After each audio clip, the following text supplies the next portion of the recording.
ഈ ചെറുപ്പം മുതലേ ഇപ്പം ഞാനും കാറ്റഗറീസ് ഒക്കെ പഠിച്ചേക്കണ അപ്പം നമ്മളെപ്പോഴും ഇപ്പം സൺഡേ സ്കൂളിലൊക്കെ പോകുമ്പോൾ ടീച്ചേഴ്സ് പറയുന്നത് ദൈവവിളി എപ്പോൾ വേണമെങ്കിലും ലഭിക്കാം. ഇപ്പം ദൈവവിളി എന്നൊരു വാക്ക് മാത്രമാണ് കേട്ടുള്ളൂ. എന്താണ് യഥാർത്ഥ ദൈവവിളി എന്നുള്ള ഒരു സങ്കല്പം? എന്താ ഞാനിപ്പോഴും ആലോചിക്കും. ഇപ്പം എൻ്റെ അടുത്തുള്ള എൻ്റെ ഫ്രണ്ട്സ് ആരെങ്കിലും കന്യാസ്ത്രീ ആകാൻ പോയാൽ അല്ലെങ്കിൽ വൈദികരായി പോയാൽ ദൈവവിളി വന്നു എന്ന്. അപ്പം ഞാൻ ചിന്തിക്കും എങ്ങനെയായിരിക്കും ഈ ദൈവവിളി വരുന്നത്, അതെങ്ങനെയാണ് ഉണ്ടായത്, അതിനെ കുറിച്ചൊന്ന് ഫാദറിൻ്റെ ഒരു എക്സ്പീരിയൻസ് ഒന്ന് പറയാം. എല്ലാം ഇപ്പം ഞാനതിനൊരു ഉത്തരം പറഞ്ഞാലുവേ അത് കംപ്ലീറ്റ്ലി പേഴ്സണൽ, കംപ്ലീറ്റ്ലി സബ്ജക്റ്റീവ് ആയിരിക്കും. അത് ഓരോ അച്ഛന്മാർക്കും സിസ്റ്റേഴ്സിനും, ഇല്ലെങ്കിൽ അച്ഛനാവണം എന്നില്ല, സിസ്റ്റർ ആവണം എന്നില്ല, ഒരു സ്പെഷ്യൽ ഇപ്പോൾ ഒരു ഏത് മതവിശ്വാസത്തിലുള്ള ഒരാളും അവർ വിശ്വസിക്കുന്ന ആ ഒരു കാര്യത്തിന് വേണ്ടി ഇറങ്ങിത്തിരിക്കുന്നു. ഒരു സ്പെഷ്യൽ കോള് സ്വീകരിച്ച് മുമ്പേ പറഞ്ഞ പോലെ ഡിസിപ്ലിൻഡ് ആയിട്ടൊരു ലൈഫും ഒരു സെപ്പറേറ്റ് കൈൻഡ് ഓഫ് ലൈഫ് മുമ്പോട്ട് പോകുന്ന ഒരാൾക്ക് എല്ലാവർക്കും കിട്ടുന്ന ഒരു കാര്യമാണ് കോമൺലി പറഞ്ഞാൽ ഒരു ദൈവവിളി. അപ്പം അതിൻ്റെ ഫോർമാറ്റുകൾ പലതാണ്. ചിലർ ഇപ്പം നമ്മൾ ബൈബിളൊക്കെ വായിക്കുമ്പോഴത്തേനും സ്പെഷ്യലി ഒക്കെ എനിക്ക് കൊതി തോന്നിയിട്ടുണ്ട്. ബൈബിളിലെ ഒരു കഥാപാത്രം ഒരു വ്യക്തിയാണ്. പഴയ നിയമത്തിൽ നമുക്കറിയാം ബൈബിൾ 2 ഡിവിഷനുള്ള പഴയ നിയമം പുതിയ നിയമം. അതിനകത്ത് ഈ സാമുവേൽ എന്ന് പറഞ്ഞ ഒരു കൊച്ചു പയ്യൻ, അദ്ദേഹം കിടന്ന് ഉറങ്ങുമ്പോൾ ദൈവവിളി മീൻസ് ലിറ്ററലി ദൈവത്തിൻ്റെ സ്വരം അയാൾ കേൾക്കുകയാണ്. ഞാൻ കൊതിച്ചിട്ടുണ്ട് അങ്ങനെ ആയിരുന്നെങ്കിലെന്ന്. പലരും അങ്ങനത്തെ കാര്യങ്ങൾ കേൾക്കുമ്പോഴത്തേന് അങ്ങനെ ആയിരുന്നെങ്കിൽ. പക്ഷേ അത് വിളിക്കുന്ന ഒരാളുടെ തീരുമാനമാണല്ലോ. നമ്മളെക്കുറിച്ച് എന്താണോ പദ്ധതി അതിനനുസരിച്ചൊരു വിളിയാണ്. എൻ്റെ എങ്ങനെയാണെന്ന് ചോദിച്ചാൽ ഒരു 3ാം ക്ലാസ്സിലൊക്കെ പഠിക്കുമ്പോഴത്തേനും ഒരു കൊതി തോന്നി എന്നുള്ളതാണ്. ആ കൊതിയായിരുന്നു എൻ്റെ ദൈവവിളി. കൊതി എന്ന് വെച്ചാൽ ഓക്കെ അച്ഛനാവാൻ ഇഷ്ടമായിരുന്നു. 3ാം ക്ലാസ്സിൽ പഠിക്കുമ്പോൾ തോന്നി. പക്ഷെ അതിന്റെ കൺസെപ്റ്റ് ഒന്നും എനിക്ക് അറിയത്തില്ല. പൗരോഹിത്യം, വിശുദ്ധ കുർബാന, ഈശോയെ കുറിച്ച് പോലെ എന്താ അറിയാവുന്ന എനിക്ക് ഒരു പിടിയില്ല. വേദപാഠ ക്ലാസ് ബങ്ക് ചെയ്യുക എന്നുള്ളതായിരുന്നു അന്നത്തെ ഏറ്റവും വലിയ താല്പര്യങ്ങളും. അങ്ങനെ ഒരാളാണ് അച്ഛനാവുന്നതൊക്കെ. അപ്പം ഞാനിപ്പോഴും വിശ്വസിക്കും. നമ്മുടെ ഒരു അനിൽ അടൂർ എന്ന് പറഞ്ഞിട്ടൊരു സുന്ദര പാട്ടുകാരുണ്ട്, റെജി നാരായണൻ, അവരുടെ ഒരു ടീമാണ്. അദ്ദേഹത്തിൻ്റെ ഒരു പാട്ടിൻ്റെ വരികൾ ഇങ്ങനെയാണ്: ചേറ്റിൽ കിടന്നതാം എന്നെ ആ പൊൻകരം നീട്ടിപ്പിടിച്ചു, ഒരു കുപ്പക്കുഴി കിടക്കുന്ന ഒരുത്തനെ അതിനകത്തുനിന്ന് പിടിച്ചെടുത്ത് മാണിക്യമാക്കി മാറ്റുക എന്നുള്ളതാണ് ദൈവവിളി. നമ്മുടെ ഹൈപ്പർ ടാലൻറ്റുകളോ നമ്മുടെ കുടുംബ മഹിമയോ നമ്മൾ എന്തൊക്കെ കാണിച്ചു കൂട്ടി ഇപ്പം ഫുൾ ടൈം പ്രയറായിട്ട് നടക്കുന്നു, അങ്ങനെയൊന്നും ആയിരിക്കില്ല ദൈവവിളി. ഒരു സ്പാർക്ക് കിട്ടുകയാണ് അവിടെയോ. ഇപ്പം എനിക്ക് തോന്നുന്നു ഇപ്പം ചെറുപ്പത്തിലെ നമുക്ക് എന്തെങ്കിലുമൊക്കെ ചെയ്യാനൊരു സ്പാർക്ക് കിട്ടുമല്ലോ, ഒരു സ്വപ്നം. എൻ്റെ ഉള്ളിൽ കിട്ടിയൊരു സ്പാർക്ക് വെറുതെ അതെന്തിനാണ് അതിന് അങ്ങനെ വന്നതെന്നോ അതിനെക്കുറിച്ച് ഞാൻ ഡീപ്പായിട്ട് പിന്നീട് ചിന്തിച്ചിട്ടില്ല. 3ാം ക്ലാസ്സിൽ പഠിക്കുമ്പോൾ അങ്ങനെ ഒരു തോന്നൽ വന്നു, പള്ളിയിലച്ഛനാവാം. പിന്നെ 10ാം ക്ലാസ് കഴിഞ്ഞപ്പോൾ ഞാൻ ഒരു തീരുമാനം എടുത്തു.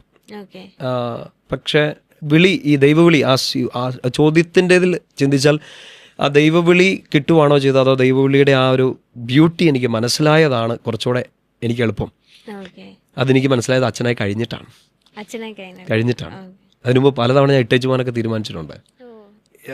ഒന്ന് അതിനോട് അടുക്കും തോറും നമ്മൾ ചെയ്യാൻ പോകുന്ന ഈ കാര്യത്തിൻ്റെ വലിപ്പം അതെന്നെ ഭയപ്പെടുത്തിയിരുന്നു. This is not easy. ഒരു വെള്ള ഉടുപ്പിട്ട് 10-25 ബട്ടൺസ് ഉള്ള ഒരു ഉടുപ്പിട്ടിട്ട് എല്ലാ ദിവസവും കുർബാന അർപ്പിക്കുകയോ ആൾക്കാരോട് സംസാരിക്കുകയോ ഒരിടവകയോ ഒരു ഇൻസ്റ്റിറ്റ്യൂഷനോ ഒക്കെ നോക്കി നടത്തുക മാത്രമല്ല, പ്രീസ്റ്റ്ഹുഡ് ഈസ് എബവ് ദാറ്റ്. അതിനെക്കാട്ടും മുകളിലാണ് ഈ പൗരോഹിത്യം എന്ന് ചിന്തിച്ച് തുടങ്ങിയപ്പോൾ ഐ വാസ് അഫ്രൈഡ്. ഇതെന്നെക്കൊണ്ട് പറ്റില്ല എന്ന് തോന്നിപ്പോയി. പക്ഷെ അവിടെയാണ് ദൈവവിളി ഇരിക്കുന്നത്. എനിക്ക് പറ്റുമോ, അവന് പറ്റുമോ, അവൾക്ക് പറ്റുമോ എന്നുള്ളതല്ല, വിളിച്ചയാൾക്ക് പറ്റും.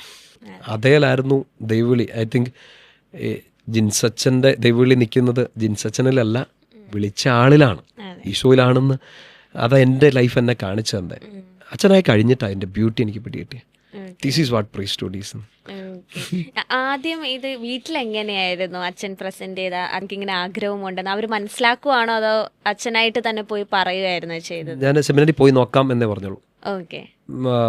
ബാക്കി പ്ലാനുകൾ പദ്ധതികളൊക്കെ അവിടെ തയ്യാറാവുന്നുണ്ടായിരുന്നു എന്ന് തോന്നുന്നു. പക്ഷെ അത് പറയാനൊരു അവസരം ഞാൻ കൊടുത്തില്ല. ഒരു വലിയ സ്വാതന്ത്ര്യം തന്നൊരു വീടായിരുന്നു എനിക്ക്. ഞാനും ചേച്ചിയും മാത്രമേ ഉള്ളൂ മക്കൾ. ഞാനും ചേച്ചി തമ്മിലൊരു 8 വയസ്സിൻ്റെ വ്യത്യാസമുണ്ട്. ഞാൻ സെമിനാരിൽ കയറുന്ന വർഷം ചേച്ചിയുടെ കല്യാണമൊക്കെ കഴിഞ്ഞു. സോ വീട്ടിൽ ഞാൻ മാത്രമേ ഉള്ളൂ.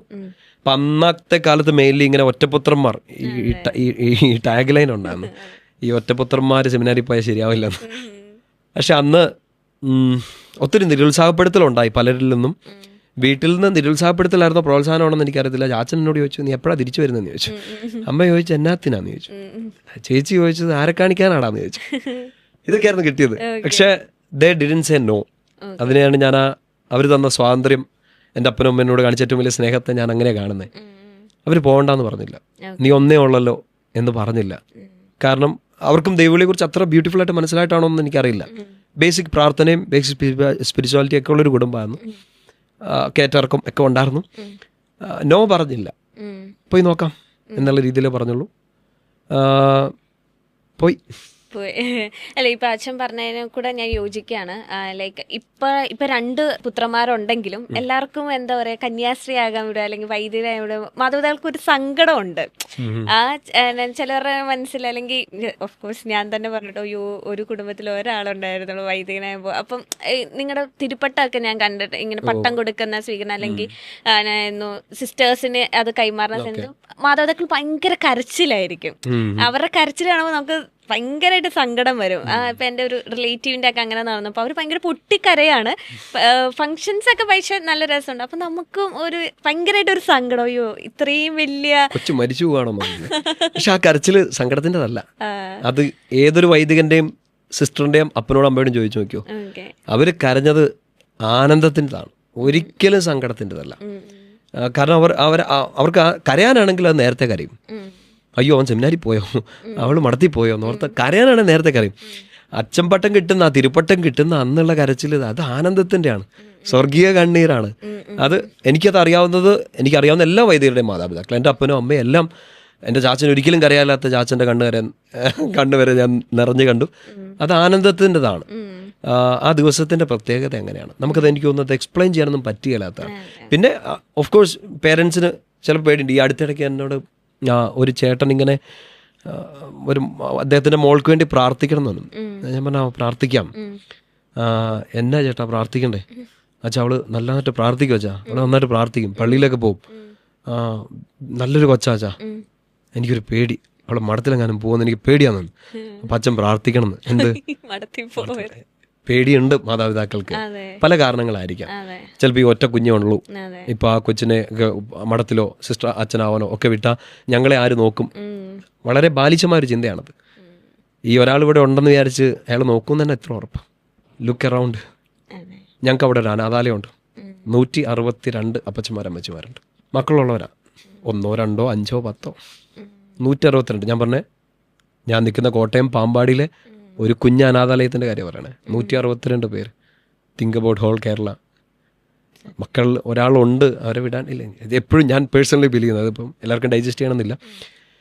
ഒരാൾ അച്ഛനാവണമെന്ന് പറഞ്ഞാൽ, അല്ലെങ്കിൽ ദൈവ ശുശ്രൂഷയ്ക്ക് വേണ്ടി, അത് ഏത് മതത്തിലുള്ളതായാലും ദൈവ ശുശ്രൂഷയ്ക്ക് വേണ്ടി ഒരാൾ ഇറങ്ങാണോ അയാളെ തടയരുത്.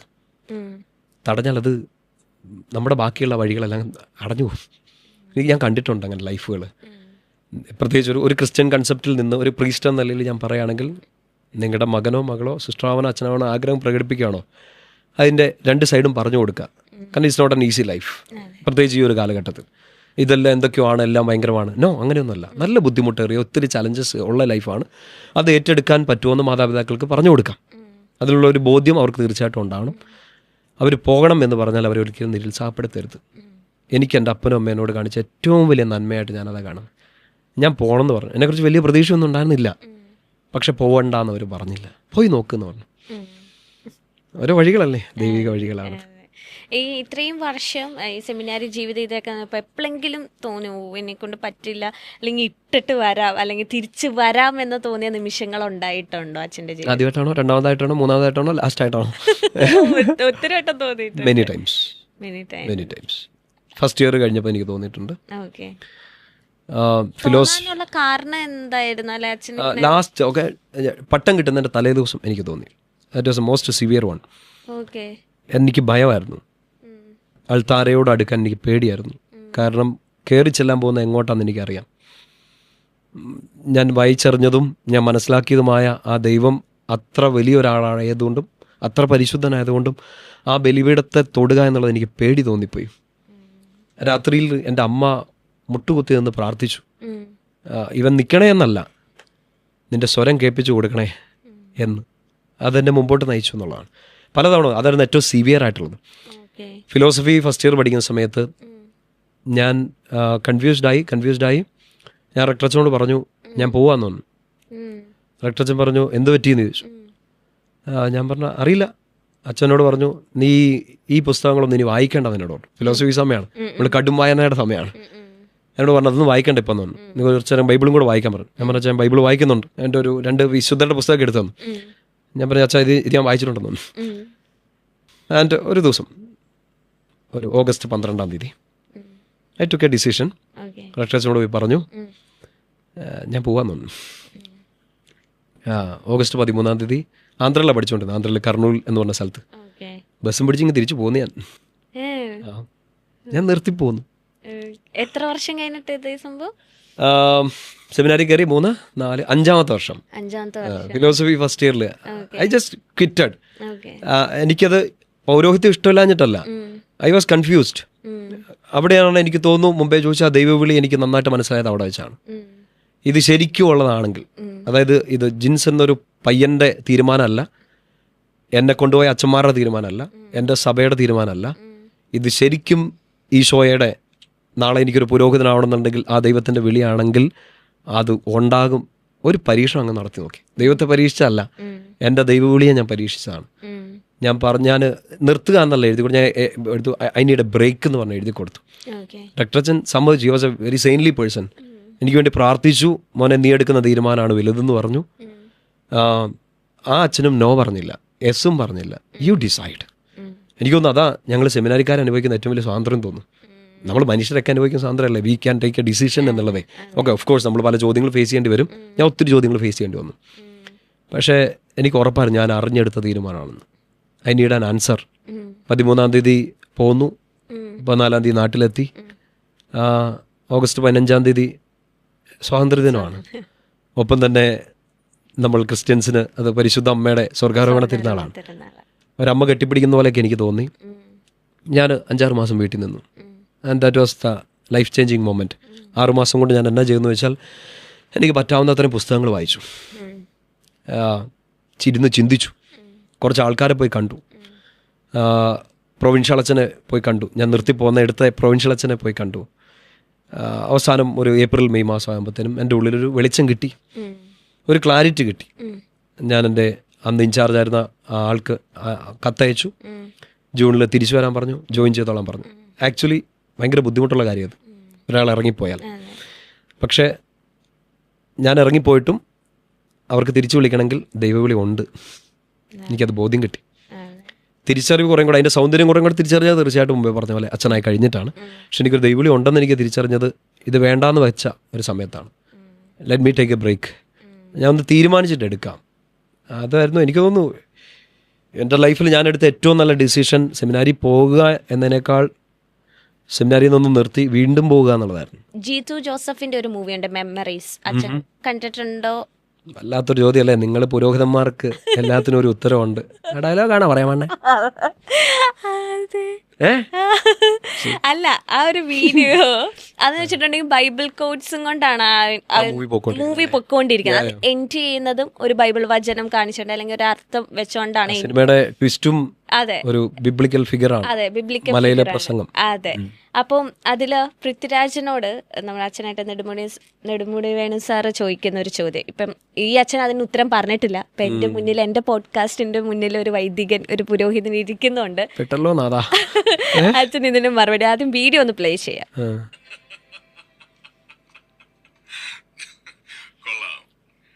ഇതാണ് നിങ്ങൾ പുരോഹിത വർഗത്തിന്റെ വിജയം. എന്തിനും ഏതിനും ഒരു ഉത്തരവുണ്ട്. പട്ടിണിയും കഷ്ടപ്പാടുമായിട്ട് നരകിച്ച് ജീവിക്കുന്ന ഒരു നീതിമാനെ ചൂണ്ടിക്കാണിച്ചു തന്ന നിങ്ങൾ പറയും സ്വർഗത്തിലേക്കുള്ള വഴി ഇടുങ്ങിയതും കല്ലും മുള്ളും നിറഞ്ഞതാണ്. കള്ളനും കൊലപാതകയും എല്ലാ സൗഭാഗ്യങ്ങളോടുകൂടിയും ജീവിക്കുന്നത് കാണിച്ചു തന്നാലോ അതിനുമുണ്ട് ഒരു ഉത്തരം. ദുഷ്ടനെ ദൈവം പന പോലെ വളർത്തുവന്നു. ഇതാണ് നിങ്ങളുടെ ദൈവത്തിന്റെ നീതിയെങ്കിൽ ആ ദൈവത്തിൽ എനിക്ക് വിശ്വാസമില്ല അച്ചോ. പൃഥ്വിരാജ് എത്ര വെച്ചെന്നാണോ ചോദ്യം? അല്ല, അല്ല, ബാക്കിയാണ് ചോദ്യമെങ്കിൽ ഈ പറഞ്ഞ സ്റ്റേറ്റ്മെന്റിനോട് സാമെന്നല്ലേ അയാളുടെ ക്യാരക്ടറിന്റെ പേരല്ലേ സാമിന്റെ ലൈഫ്, സാമിന്റെ മുമ്പിൽ കൊടുക്കുന്ന ചോദ്യങ്ങളാണത്. കെന്ന അങ്ങനെ ഒരു ക്രൈസിസിൽ കൂടെ കടന്നുപോയാൽ കെന്നയും ചോദിക്കും. ഞാൻ അങ്ങനത്തെ ക്രൈസിസുകളിലൂടെ കടന്നുപോയപ്പോൾ ഞാൻ ചോദിച്ചിട്ടുണ്ട് എൻ്റെ ആത്മീയ ഗുരുക്കന്മാരോട്. ഞാൻ ഈ ഡയലോഗ് സ്പിരിച്വലൈസ് ചെയ്ത് ചോദിച്ചിട്ടുണ്ട്. നമുക്ക് ഒരു ഉത്തരവുണ്ടല്ലേ എല്ലാത്തിനും. ചില ഉത്തരങ്ങൾ ആശ്വസിപ്പിക്കുന്നുണ്ടെങ്കിൽ തൽക്കാലത്തേക്ക് നിങ്ങൾക്ക് കയറിപ്പോകാൻ പറ്റുന്നുണ്ടെങ്കിൽ ടേക്ക് ഇറ്റ്. ഇനി നിങ്ങളെ സഹായിക്കുന്നില്ലേ, എന്ത് ചെയ്യാൻ പറ്റും? പക്ഷേ എല്ലാത്തിനും പുരോഹിതന്മാർക്ക് ഉത്തരവില്ല. ഞാൻ മുമ്പേ പറഞ്ഞില്ലേ, കുറച്ച് കുഞ്ഞുങ്ങൾ മുമ്പേ വരുമ്പോൾ ഞാൻ എന്നെ ചെയ്യും, അവരോട് എന്ത് പറയും, എല്ലാത്തിനും ഉത്തരവില്ല. ഇതാ സിനിമയിലെ പർട്ടിക്കുലർ സിറ്റുവേഷനിൽ തീർച്ചയായിട്ടും അത് ഒത്തിരി പേർക്ക് റിലേറ്റബിളായിട്ട് തോന്നി. കാരണം ഇപ്പോൾ കെന്ന ഇല്ലെങ്കിൽ കെന്നയുടെ ഒരു സുഹൃത്തിനെ എൻ്റെ അടുത്തേക്ക് വിടുകയാണ്, അച്ഛാ ഈ കൊച്ചിനൊരു പ്രശ്നമുണ്ട്, അച്ഛൻ എന്തെങ്കിലും സംസാരിക്കുക. ആ കൊച്ചിനൊരു 10 ലക്ഷം രൂപയുടെ കടമാണ്. ഞാൻ എന്നാ സംസാരിക്കണ്ടേ? എൻ്റെ സംസാരത്തിൻ്റെ ഉത്തരം ഇതാണ്, മനെ ശരിയാകും, അച്ഛൻ പ്രാർത്ഥിച്ചോളാം, ദൈവത്തിന് അസാധ്യമായിട്ടൊന്നുമില്ല. സി ആസ് എ പ്രീസ്റ്റ് ഞാൻ എന്താ ചെയ്യേണ്ടത് വേറെ? അങ്ങനെ പറയാൻ ഒരാളുള്ളത് ആ കൊച്ചിന് ആശ്വാസമാണെങ്കിൽ why do you block it? 10 lakh രൂപ കൊടുക്കാൻ എന്നെ കൊണ്ട് പറ്റില്ല. ലുക്ക് മാത്രമേ ഉള്ളൂ, റിച്ച് അല്ല. മനസ്സിലായി? ആ കൊച്ചിന് അതൊരു ആശ്വാസമാണെങ്കിൽ, ഇപ്പം ഞങ്ങളുടെ പൈസയുടെ കാര്യത്തിലല്ല, ഭയങ്കരമായിട്ട് ഹേർട്ടായി പോയ ഒരാൾ, ഭയങ്കരമായിട്ട് കീറി മുറിഞ്ഞ ഒരാൾ, അയാൾ ഒരു പുരോഹിതൻ്റെ അടുത്ത് ചെല്ലുന്നു. ആ പുരോഹിതൻ അയാളോട് പറഞ്ഞു കൊടുക്കാൻ പറ്റുന്ന ഇത്രേ ഉള്ളൂ, നീ ഒന്ന് പ്രാർത്ഥിച്ചോ, നീ ഒന്ന് ശാന്തമായിട്ടിരിക്കുക. അങ്ങനെ പറഞ്ഞു കൊടുക്കാൻ ഒരു പുരോഹിതനുള്ളത് നല്ലതല്ലേ? ഓപ്ഷനൊന്നും നല്ലത്. അങ്ങനെ ഒരാൾ അവിടെ വേണം, ആരിലൊക്കെ വേണം. ആരും ഇല്ലാത്തവർക്ക് ഒരു സഹായം ആയിട്ട് ഞങ്ങൾക്ക് പുരോഹിതന്മാർക്ക് ചെയ്യാൻ പറ്റുന്നെങ്കിൽ ചിലപ്പോൾ ഞങ്ങളുടെ ഉത്തരവായിരിക്കാം. അതെല്ലാവരെയും തൃപ്തിപ്പെടുത്തണമെന്നില്ല, തൃപ്തിപ്പെടുത്താനല്ല പറയണം. അതിൻ്റെ ബാക്കി പിന്നീട് പ്ലേ ചെയ്യണം, ഇപ്പോൾ പ്ലേ ചെയ്യണ്ട, പിന്നീട് സമയമെടുത്ത് പ്ലേ ചെയ്തോളൂ. നെടുമുടി വേണുവിന് അതിനും ഒരു ഉത്തരവുണ്ട്, ആ ക്യാരക്ടർ അച്ഛനൊരു ഉത്തരവുണ്ട്. ആ ഉത്തരം ഈ അച്ഛനാണ് പിന്നീട് ഈ സാമിനെ സഹായിക്കാൻ പോകുന്നത്, അല്ലേ? അയാൾ സഹായിക്കുന്ന ഒരു പ്രത്യേക രീതിയിലാണ്. മദ്യപിച്ച് പിടിച്ചു കയറാൻ പറ്റാത്ത ഒരാളുടെ കയ്യിലോട്ട് അയാളോട് ഒരു കുറച്ച് ഔൺസും ഒരു പെഗ്ഗും കൂടെ കൊടുക്കുന്നുണ്ട്. അയാൾ മനസ്സിലാക്കുന്നു. അതിനേക്കാൾ വലിയ ദൈവികത്വം എന്തുണ്ട് മനസ്സിലാക്കാൻ പറ്റുന്നു? ഉത്തരം കൊടുത്തല്ലേ പറ്റുള്ളൂ. കെന്ന ഒരാൾ ഒരു രോഗമായിട്ട് വന്നു, നീ മുടിയട്ടെ എന്നാണോ പുരോഹിതൻ പറയണേ? പുരോഹിതനൊരു ഉത്തരവുണ്ട്, ഈ രോഗം കർത്താവ് സൗഖ്യപ്പെടുത്തുന്നു. അല്ലാണ്ട് രോഗിയായ ഒരാളോട് നമ്മൾ വേറെ എന്ത് തിയറിയാണ് പറഞ്ഞു കൊടുക്കണ്ടേ? ഞങ്ങൾക്കൊരു ഉത്തരവുണ്ട്, എല്ലാത്തിനും അല്ല. ആ ഉത്തരത്തിൻ്റെ പേര് ഈശോ എന്നാണ്. ഇത് പറഞ്ഞിട്ട് എന്ത് പറയണത് എനിക്ക് സിനിമ ബാക്കിയിലും അയാൾ ഓരോ സിനിമയിലും അങ്ങനത്തെ ചില ചോദ്യങ്ങൾ നമ്മളെ ഭയങ്കരമായിട്ട് ക്ലിക്ക് ചെയ്യുവേ. സിനിമയിൽ മാത്രമല്ല, പുസ്തകങ്ങളിലും ഒക്കെയുള്ള ഒത്തിരി കാര്യങ്ങൾ നമ്മളെ ചിലത് ചിന്തിക്കേണ്ടതുണ്ട്. ഞാൻ ഈ അടുത്ത കാലത്ത് വായിച്ച് ഒത്തിരി പേര് അതിനെക്കുറിച്ചൊക്കെ സജഷൻസ് ഒക്കെ ഇപ്പോഴും റീലുകളിലൊക്കെ പറയുന്നുണ്ട്. കാരണം അത്ര ബ്യൂട്ടിഫുൾ ഒരു പുസ്തകമാണ്. കമ്പിളികണ്ടത്തെ കൽഭരണികൾ എന്ന് പറഞ്ഞ സുന്ദരമായൊരു പുസ്തകം. ബാബു എബ്രഹാം എന്ന് പറഞ്ഞിട്ടൊരു ഒരു ചേട്ടൻ തന്നെ വിളിക്കാൻ, ചേട്ടൻ എന്ന് വിളിക്കണോ സാറെന്ന് വിളിക്കണോ അറിയില്ല, എങ്ങനെ അദ്ദേഹം വിളിക്കപ്പെടണമെന്ന് അദ്ദേഹം ആഗ്രഹിക്കുന്ന പോലും എനിക്കറിഞ്ഞില്ല. ഇടുക്കി കമ്പിളികണ്ടം ഒരു കുഞ്ഞു ഗ്രാമമാണ്, അമ്മയും 4 മക്കളും. അദ്ദേഹം ഇന്ന് ഫ്രാൻസിലെ ഒരു പ്രൊഫസറാണ്. അത്ര ഒരു കുഞ്ഞു സ്ഥലത്ത് നിന്ന് അദ്ദേഹം ഫ്രാൻസിലെ പ്രൊഫസറാണ്. പക്ഷെ ആ കഥയല്ല, ലൈഫ് അത് വായിച്ച് നമ്മൾ കരഞ്ഞ് നമ്മൾ എഴുന്നേക്കും. അതുപോലത്തെ ഒരു എൻ്റെ പുസ്തകങ്ങൾ ആർക്കും കൊടുക്കില്ല, ഒരു പോസിറ്റീവ് സെൽഫിഷ്നെസ് ആണ്. പക്ഷേ എൻ്റെ ആ ഒരു പുസ്തകം ഞാൻ വായിച്ചിട്ട് ഞാൻ ആദ്യം കൊണ്ടു കൊടുത്തത് എൻ്റെ അമ്മയ്ക്കാണ്. അമ്മയോട് പറഞ്ഞു, അമ്മയുടെ കഥ എന്ന് പറഞ്ഞു. ഈ കൽഭരണി ബൈബിളിലെ കാനായിലെ കൽഭരണിയാണ്, ജോൺ ചാപ്റ്റർ 2. അതായത് empty ആയിരുന്ന ഒരു സങ്കടം മാത്രം സാധ്യത ഉണ്ടായിരുന്ന ഒരു കൽഭരണി നിറയ്ക്കാൻ വേണ്ടിയിട്ട് മേരി എന്ന് പറഞ്ഞ ആൾ, ഈശോയുടെ അമ്മ, അവിടെ ഒരു റോള് ചെയ്യുന്നതിനെയാണ്. ഈ ബാബു എബ്രഹാം സാറിൻ്റെ അമ്മയുടെ പേര് മേരി എന്നാണ്. ഈ കൽഭരണി ഈ 4 മക്കളാണ്. ഒന്നും ഉണ്ടാകാൻ സാധ്യതയില്ലാത്ത കടം അപ്പനിട്ടേച്ച് പോകുന്നു. അപ്പം പിന്നെ തിരിച്ചൊന്ന് കുടി, ഇദ്ദേഹം ഒളിച്ചോടേണ്ടി വരുന്നു, പഠിക്കാൻ പറ്റുന്നില്ല, മുമ്പോട്ട് പോകാൻ പറ്റുന്നില്ല, ഒരിടത്തു നിന്നും സഹായം ലഭിക്കുന്നില്ല. പക്ഷെ അയാളെ പിടിച്ചുയർത്തിയ അയാളുടെ അമ്മയാണ് ഈ കൽഭരണിയിൽ വീഞ്ഞാക്കി മാറ്റിയ അമ്മ. ആ അമ്മയുടെ കഥയാണ് ഞാൻ എൻ്റെ അമ്മയ്ക്കത് കൊണ്ട് കൊടുത്തു. അമ്മയുടെ കഥ എന്നാണ്. അതിനകത്ത് സുന്ദരമായ ഞാൻ എന്നോട് കാണുന്ന യൂത്തിനോട് മുഴുവൻ വായിക്കാൻ പറയുന്നുണ്ട് അത്. പക്ഷെ അതിനകത്ത് അച്ഛന്മാർക്കിട്ട് നല്ല കൊട്ട് കൊടുക്കുന്നുണ്ട്, എന്നിട്ട് ഞാൻ വായിക്കാൻ പറയുന്നുണ്ട്. കാരണം ചില കൊട്ടുകൾ കറക്റ്റാണ്, ചില കൊട്ടുകൾ കറക്റ്റ്. എനിക്ക് കിട്ടിയിട്ടുണ്ട് അങ്ങനത്തെ കൊട്ട്. കാരണം I am not a perfect human being. അയാൾ അച്ഛനായെന്ന് വിചാരിച്ച് അയാൾ ഹ്യൂമൻ ബീങ് ആണല്ലോ, ഇഷ്ടംപോലെ പൊട്ടത്തരങ്ങൾ കാണിച്ചു പോകും. വാക്കുകൾ തെറ്റിപ്പോയിട്ടുണ്ട്, വാക്കുകളിലൂടെ ആൾക്കാരെ മുറിപ്പെടുത്തിയിട്ടുണ്ട്. അങ്ങനെയുള്ളവർക്ക് ചില തിരുത്തലുകൾ ആവശ്യമാണ്. എന്നെ പറഞ്ഞ ആ വാക്കുണ്ടോ, കറക്റ്റ് ചെയ്യാൻ പറ്റാത്ത വർഗ്ഗമല്ല നമ്മൾ. എല്ലാ മനുഷ്യരും കറക്റ്റ് ചെയ്യപ്പെടുന്നതാണ്. ഞങ്ങൾക്ക് ഇച്ചിരി കൂടുതൽ കറക്ഷൻ വേണം, കാരണം മറ്റുള്ളവരെ കറക്റ്റ് ചെയ്യുന്നവരാണ് ഞങ്ങൾ. ഈ പുസ്തകത്തിൽ നല്ല കൊട്ടു കൊടുക്കുന്നുണ്ട്. ബട്ട് എനിക്കത് ഒരു പുരോഹിതനത് വായിച്ചിട്ട് എനിക്ക് സങ്കടം തോന്നിയില്ല. Okay, it's A wake up call. എനിക്കും ഞാൻ ശ്രദ്ധിക്കേണ്ട, ഞാൻ തെറ്റ് ചെയ്തു എന്നല്ല, ആ തെറ്റ് ഞാൻ ചെയ്യാതിരിക്കാനുള്ളൊരു ഇൻസ്പിറേഷനാണത്. അപ്പോൾ ഈ സിനിമയിലോ ഇല്ലെങ്കിൽ പുസ്തകങ്ങളിലോ ഇങ്ങനെയുള്ള കാര്യങ്ങൾ പറയുമ്പോൾ ഇതിലും നല്ലൊരു ഉത്തരം ഇല്ലെങ്കിൽ ഈ സാം എന്ന ക്യാരക്ടർ മറ്റൊരു ചോദ്യം ചോദിക്കാനില്ല. കാരണം അയാളുടെ ലൈഫ് മുഴുവൻ സീറോയിൽ നിൽക്കുകയാണ്. അച്ഛൻ പറയേണ്ടത് എന്താണ്, മോനെ സാമേ ശരിയാവടാ, അപ്പം അയാൾക്ക് വേറെ ഉത്തരവൊന്നും ഇല്ല, അതുകൊണ്ടാണ്. പിന്നെ പറഞ്ഞ പോലെ എല്ലാത്തിനും ഉത്തരം ഇല്ലടോ. എല്ലാത്തിനും ഉത്തരം ഉണ്ടെങ്കിൽ എന്തൊരു ബോറൻ ലൈഫാണത്. എന്നെ ഉദ്ദേശിച്ച രീതിയിലാണോ അല്ലെങ്കിൽ എന്നെ എക്സ്പെക്ട് ചെയ്തൊരു ഉത്തരവാണതെന്ന് എനിക്കറിയില്ല. പക്ഷേ എക്സ്പെക്ട് ചെയ്തില്ല അച്ഛൻ എന്താണോ പറയുന്നത് അത് എനിക്കത് തോന്നി. നമ്മൾ ഈ സിനിമാ ഡയലോഗുകളും പുസ്തകത്തിലെ ഇതുകളും ഒക്കെ അതിനകത്ത് നമുക്കൊരു കറക്ഷൻ്റെ ആവശ്യം ഇപ്പം എനിക്കായാലും ഏതൊരു വ്യക്തിക്കും അത് എടുക്കുക എന്നുള്ളതാണ്. എടുക്കുക. ഇത് ഞാൻ ആ സിനിമ കണ്ട സമയത്ത് ഓക്കെ എന്നെ അട്രാക്ട് ചെയ്തതല്ല, കാരണം അങ്ങനത്തെ ഒരു സൊല്യൂഷൻ കൊടുക്കുന്ന ഒരു രീതി എനിക്കില്ലായിരുന്നു. പക്ഷെ അതിനകത്ത് ബൈബിൾ വേഴ്സുകളൊക്കെ ഉപയോഗിക്കുകയും അങ്ങനത്തെ ഒരു കാര്യം ഇഷ്ടപ്പെട്ടു എന്ന് മാത്രം എനിക്ക്. ഈ ലാസ്റ്റ് കണ്ട ഒരു മലയാളം മൂവി ഏതാ? ലാസ്റ്റ് കണ്ടത് ഞങ്ങൾ തുടരും തുടരും ഇയാളെല്ലാ പടം കാണുന്നുണ്ട്. എല്ലാ ലേറ്റസ്റ്റ് ആയിട്ടുള്ള പടം കാണുന്നുണ്ട്. അത് കഴിഞ്ഞ് കുറേ സിനിമകൾ ഇറങ്ങിയില്ലേ, അത് okay. Which Lalettan fan will miss it അല്ലേ? അതെങ്ങനെ മിസ് ചെയ്യാൻ പറ്റും? അതെ അതെ. ഈ യങ്സ്റ്റേഴ്സ് യങ് ജനറേഷന്റെ മൂവീസ് ഒക്കെ കാണാറുണ്ടോ? വളരെ ചുരുക്കമാണ്. എനിക്കങ്ങനെ അത്രയ്ക്ക് അങ്ങ് ഇഷ്ടപ്പെട്ട ആരും എന്നോട് സജസ്റ്റ് ചെയ്തിട്ടില്ല. അങ്ങനെ ഞാൻ അങ്ങനെ പോയി കണ്ട അടുത്ത കാലത്തൊന്നും അങ്ങനെയൊന്നും പോയി കണ്ടിട്ടില്ല. എനിക്കൊന്ന് കുറേ നാൾ കൂടിയിട്ടാണ് ഞാൻ ഈ തുടരും സിനിമ തിയേറ്ററിൽ പോയി കണ്ടത്. അതിന് മുമ്പ് കണ്ടത് എനിക്ക് തോന്നുന്നു ഒരു കൊല്ലമോ ഒക്കെ മുമ്പിലായിരിക്കും.